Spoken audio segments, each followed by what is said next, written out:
Chicken বানাবো।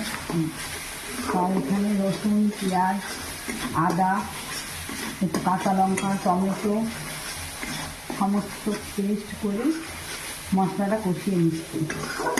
তার মধ্যে হলুদ লবণ দিয়েছি, লঙ্কা গুঁড়ো দিয়েছি, দিয়ে কষিয়ে নিলাম। এবার এটা হচ্ছে, যেহেতু আমি ধনিয়া চিকেন বানাবো, এটা হচ্ছে ধনে পাতা বাটা, এটা পুরোটাই আমি দিয়ে দেবো। এটা পুরোটা দিয়ে দেবো, দিয়ে এটা দিয়ে আমি কষাবো। এটা দিয়ে আমি কষাবো ভালো করে। মশলাটা কষিয়ে নিয়ে তারপরে আমি এর মধ্যে চিকেনটা দেবো। ভালো হয়ে গেছে মাংসের পেঁয়াজ, রসুন, আদা, জিরে গুঁড়ো, ধনের গুঁড়ো, তারপরে শুকনো লঙ্কা, ধনিয়া পাতা বাটা, কাঁচা লঙ্কা এবং একটু হলুদ লবণ দিয়ে ভালো করে মশলাটা তেলে কষিয়ে নিলাম। মশলাটা আমার কষানো হয়ে গেছে। এবার মাংসটা আমি ভেজে রেখেছিলাম, সেই মাংসটা আমি এখানে দিয়ে দিলাম। ভাজা মাংস দিয়ে ভালো করে এটা কষাবো। এটা সুন্দর করে কষিয়ে নিয়ে অল্প একটু জল দেবে যাবে। এখানে এখন এটা তো পুরোটা ধনিয়া চিকেন, কিন্তু মাংসের যে মশলাগুলো আমি দিই সেই মশলাগুলোই দেবো। বাড়তি দেবো শুধু ধনে পাতা বাটা।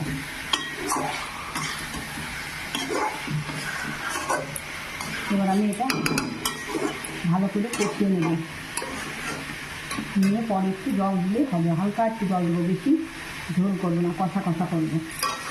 এবার আমি এটা একটু ঢেকে দেবো, আস্তে আস্তে একটু নেড়ে চেড়ে অল্প একটু জল দেবো। একটু কষানো হয়ে গেছে, কারণ এটা শুকনো শুকনো করবো, তাই অল্প একটু জল দিতে হবে যাতে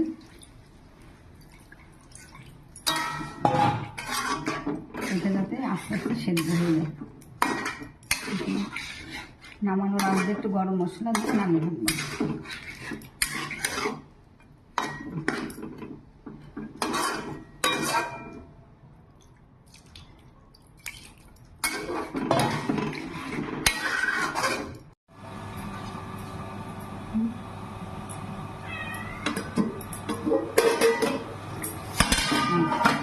এটা কমপ্লিট হয়ে গেছে। এবার একটু গরম মশলা গুঁড়ো দিব, দিয়ে হয়ে গেছে।